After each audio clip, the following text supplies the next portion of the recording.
Hello everyone, Happy New Year and welcome to the very first coffee break from Mylio of 2026. I hope your new year is off to a great start and that you wound up 2025 with a bang and made some good memories throughout the year.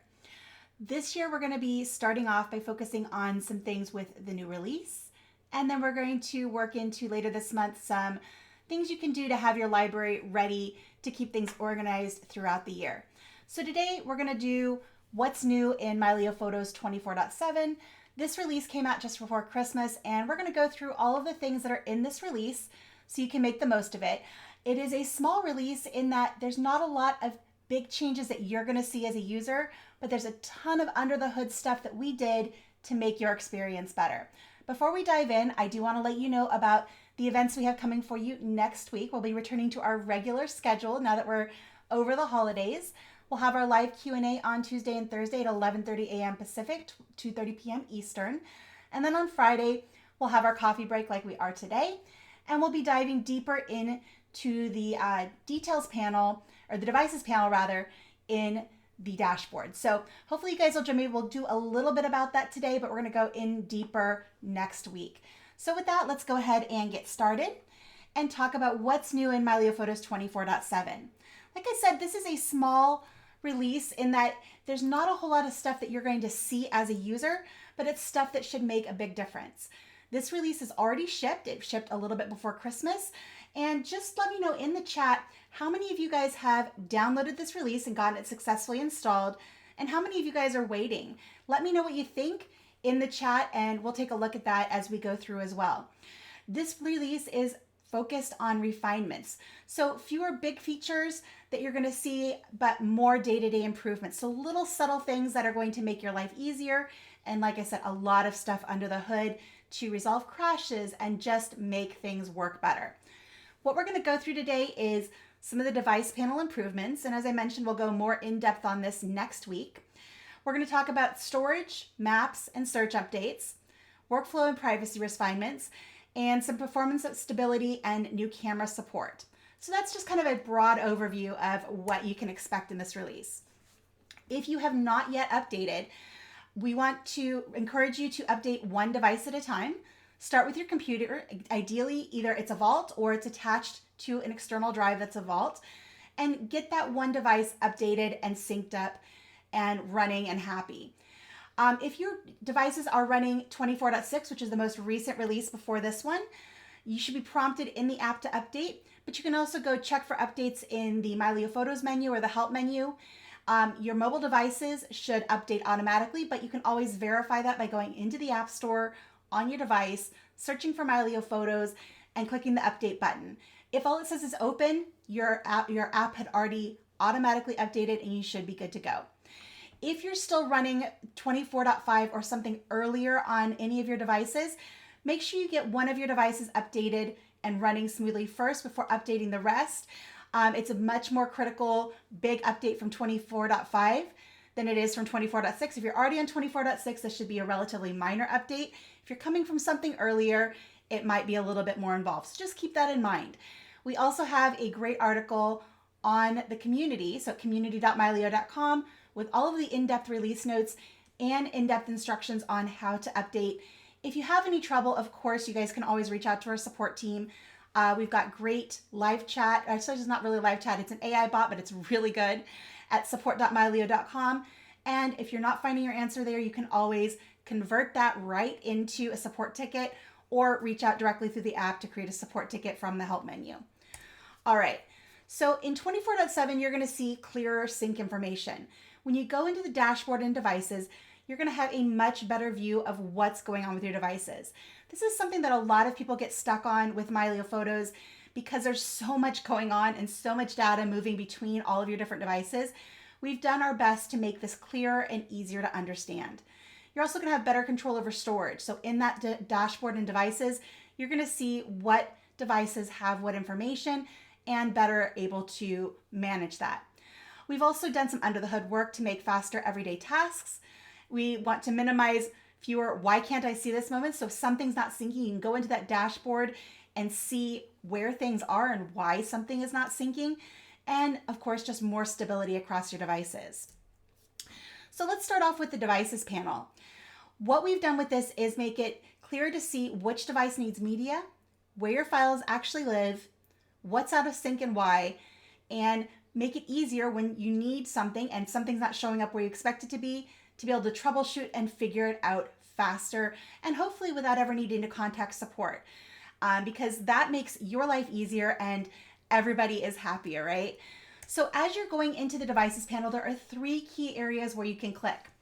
You go into dashboard and devices, you can click on the device name, you can click on the sync status, or you can click on the warnings. Let me go ahead and switch over to Mylio and let's take a closer look at that together. Right now I'm in my account. I'm going to go over here to the dashboard, which is over in the left sidebar. I'm going to click on devices. Let me go ahead and close this one up here so we can get the same view you guys probably are seeing. And then I have my list of devices, and you're going to notice this looks a little bit different. Each one of your devices is still on its own individual device card. So I have my MacBook Pro, my iPad, my iPhone, all of my drives and clouds are down below. And if you're on a family or team plan and you have guest devices, those are going to be listed below. Each one of these is called a device card because there's individual information about each device in each one of those cards. So let's go back up here to my MacBook Pro that I'm working on right now. If I click on the main area of this card, you're going to get into the device details, which you're normally used to seeing. And this is a very helpful view, lots of great stuff here. But there's other areas on these cards that are clickable. So if I go ahead and mouse over this card, you can see this area here lightens up a little bit where it says this device is in sync. And that actually gives me another separate clickable area to go into my syncing details.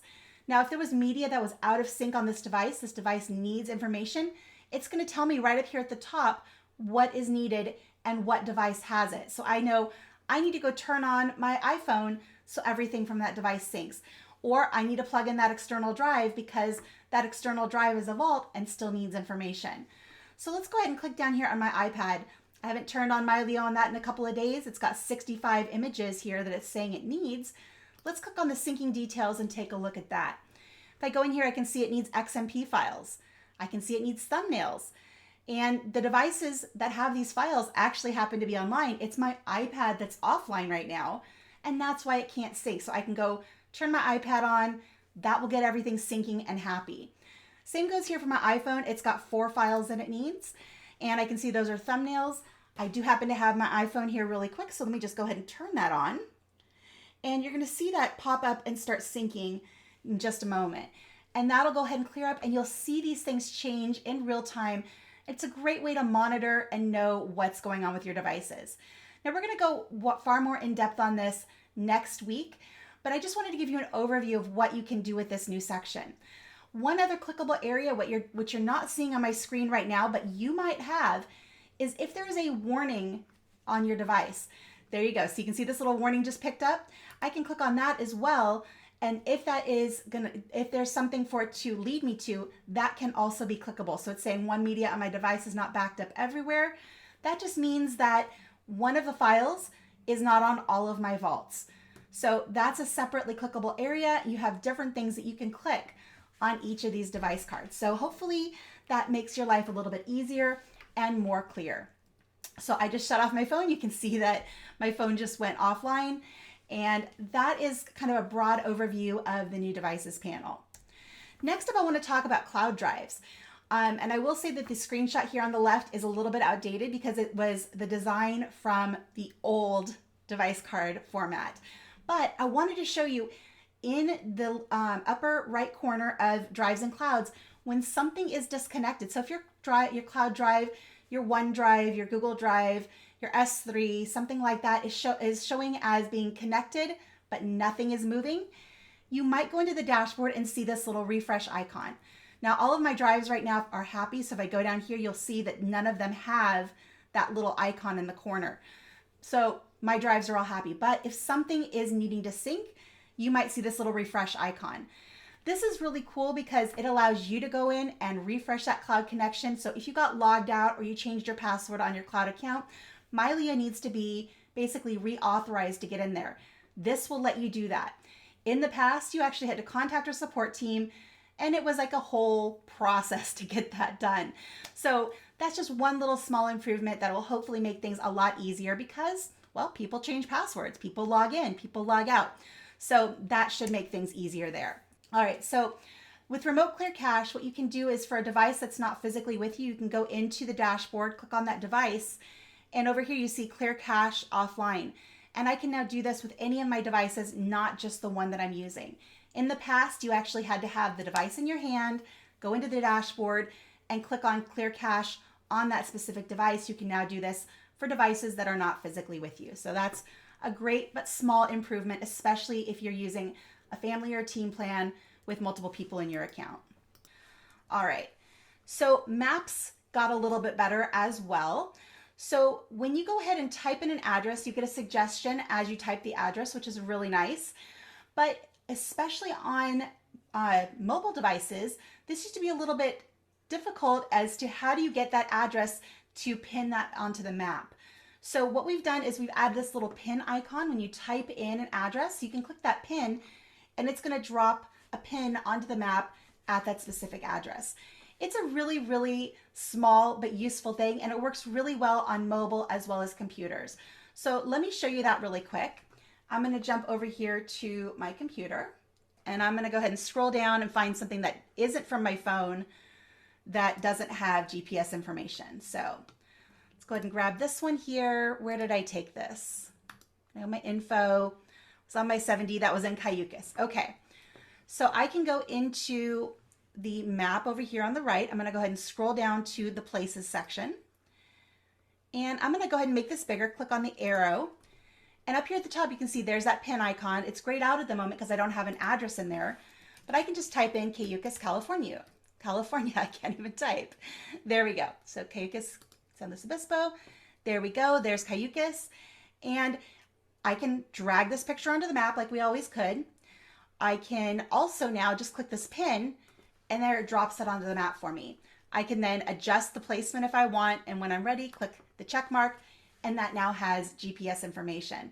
So that's a really nice and easy thing to do. And again, having that, you can on the phone, you can type in an address, just tap on that pin, and it pins it on the map for you. So I think that's a really great, small but powerful improvement. Let's go ahead and jump back over here. All right, so Android improvements. We did some things to reduce permissions errors, improve folder onboarding, fix the date accuracy. So when you're bringing media in from your Android media library, things should be more accurate and it should be more stable when you're using a low memory device. So if you have a device that doesn't have much storage space and is maybe a little bit older, it should still work just fine. So if you're having any issues with your Android devices, I do encourage you to reach out to support so they can go ahead and troubleshoot and get those things fixed. All right, another couple things that we've improved is our OCR, which is our optical character recognition and search. So the text recognition got a major upgrade. Again, this is under the hood. You're not going to see anything different in how you use the software, but it should do a better job of recognizing signs, handwriting, and printed text. And as always, all of our AI search, OCR, all of that is private on your machine. Nothing leaves your machine, your computer, your library. We never see any of that information. So we're not training on your data, but we've used some really cool models to be able to make this work better for you. So hopefully you're seeing an improvement in that area as well. All right, a few other things that you might have noticed. We extended the year picker, so it now goes back 300 years. You can always type in dates before that, but it used to be if you did that little scroll wheel, it would only go back 100 years. Now you can go back 300. So if I go here into Mylio, and let me go ahead and close up the map, and go up here to my dates, and let's say I want to change this to a month and a year, and I go ahead and start scrolling and scrolling and scrolling, you'll see this goes back a long, long ways now down to 1726. I can always type in something earlier than that if I need to, but this should be a lot easier for people to use. I know it was frustrating that it used to only go back 100. Now it goes back 300. You have a new reset all views option. This one is, I think, really handy. It's something I personally suggested because I saw people getting into a state where things just were stuck. They had filters applied. They were in a space or workflow, and they didn't really know how to get out of them. At some point, they saw something, they clicked on it, and they end up in a state where things are limited. So we came up with this reset all views, and this is going to, I think, make a big difference for a lot of people. So here in Mylio, if you go up here to the view options and you go to reset all views, what that's going to do is ask you, do you want to clear all the quick filters, return to the everything space, and return to all tools workflows. It doesn't delete any pictures. It doesn't do anything like that, but it does kind of give you that fresh view. I will say that if you click on this and you are in a restricted space for a reason, let's say you are on a guest device, you are using somebody's account and you're not the account owner, they might have put you in a restricted space. When you do this, it's going to ask you to enter the master passcode. And if you don't have that master passcode, you won't be able to go any further. But if you are the account owner and you have that passcode, you will be able to enter it and get back to that fresh state. If you are a guest on someone else's account and you're having trouble, I do encourage you to reach out to your account owner, and that's going to be the best way to resolve that. I'm going to go ahead and say no right now because I want to stay in the state that I'm in, but that's, I think, a really helpful small thing. The title bar now shows how many items are selected. We've taken that away because it actually does drain a little bit of memory, but we had a lot of people who said, well, we want to know how many things are selected. So you can see up here at the top, it says 1 selected. I can select a bunch of things. Now it tells me how many. Just a really small little user experience thing that I think will be useful. Another one that I think is a lot of fun is the option to hide built-in quick collections. So Mylio Photos comes with several quick collections, which are kind of like smart albums to make things easier. But not everybody wanted to use all of the ones that we put in here. So if you go in and open up quick filters, here's the quick collection selector. There's a bunch of stuff in here that you might want. So maybe you're more of a dog person than a cat person. You don't want to see sharp cats. What you can do is go up here to manage quick collections, and you can now toggle off the ones that you don't want to see.